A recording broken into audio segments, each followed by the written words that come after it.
Dan waktu pagi-pagi benar kamu cari Tuhan, maka firman Tuhan berkata kasih setia Tuhan baru setiap pagi. Berarti kasih Tuhan itu dipindahkan pagi hari masuk dalam hati.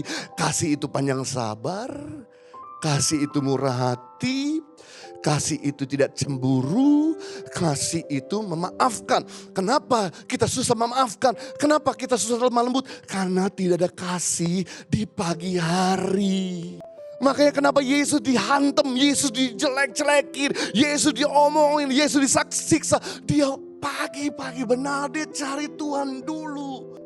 Karena dia tahu tantangan dalam hari-hari bisa tidak terduga-duga. Yang penting aku charge dulu, isi dulu.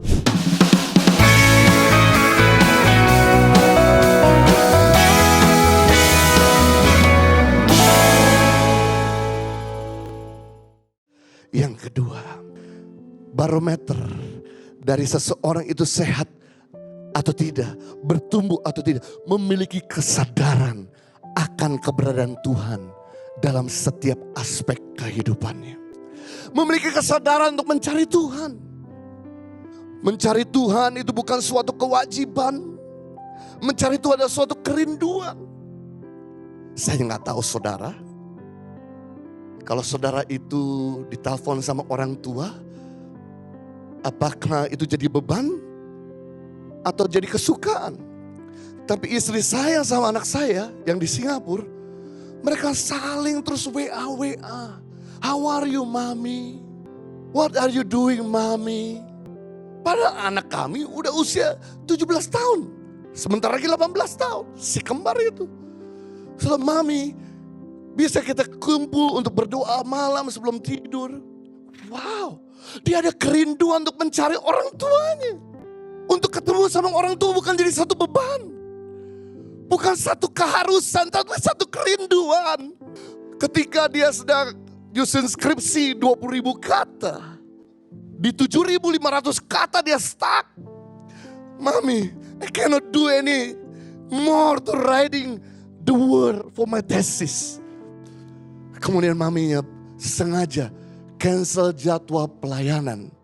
Yang harusnya ngisi di doa malam, 60 minute worship. Dia terbang khusus dari Jakarta ke Singapura untuk spend time. Menguatkan, mendoakan, untuk ngobrol, untuk bisa bersama-sama. Sehingga ketika dia di-charge kembali. Kemarin ketika kami pulang, dia sudah selesaikan 20.000 kata.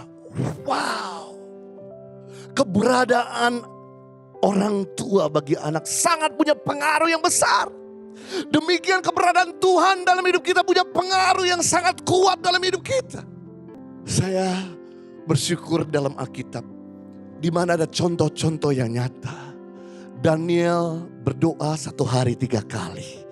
Dalam Daniel 6 ayat 10, Daud berdoa 1 hari 7 kali. Berarti kalau 1 hari 7 kali, 24 jam dibagi 7, setiap 3,5 jam Daud berdoa. Tapi yang menarik, bagaimana dengan Yesus? Mungkin Anda berkata, Yesus apakah berdoa? Mari kita lihat. Apakah Yesus berdoa atau tidak? Ini satu dunia Yesus. Saya mencatat ada 3 ayat yang mengatakan dengan jelas bahwa Yesus sendiri sebagai Tuhan, dia punya hubungan dengan Bapa di surga. Markus 1 ayat 35, pagi-pagi benar. Waktu hari masih gelap, Yesus bangun dan pergi keluar. Ia pergi ke tempat sunyi dan berdoa di sana. Beda dengan saya. Kalau saya pagi-pagi benar, waktu hari masih gelap, Jojo bangun dan tidur kembali. Bukankah ini yang kita lakukan? Setiap pagi kadang-kadang Tuhan bangunkan kita untuk pipis. Setiap kali Tuhan bangunkan kita waktu kita dalam mimpi, mungkin mimpi buruk, mungkin mimpi yang gak enak, bangun. Tuhan sebetulnya menggelitik untuk kamu cari Tuhan. Kenapa pagi-pagi benar? Karena hari masih tenang. Kamu bisa konsentrasi dengerin Tuhan. Dan waktu pagi-pagi benar kamu cari Tuhan, maka firman Tuhan berkata kasih setia Tuhan baru setiap pagi. Berarti kasih Tuhan itu dipindahkan pagi hari masuk dalam hati.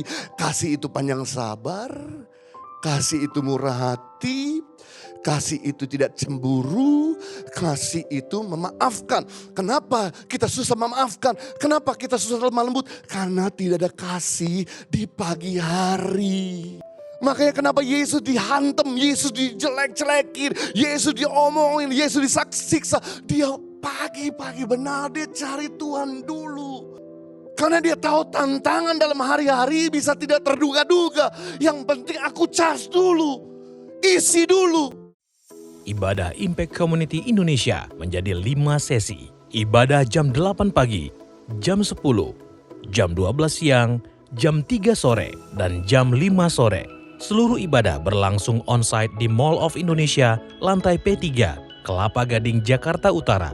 Bagi jemaat yang ingin mengikuti secara online, ibadah live streaming dapat diikuti pada pukul 10 pagi waktu Indonesia Barat di YouTube Impact Community Indonesia.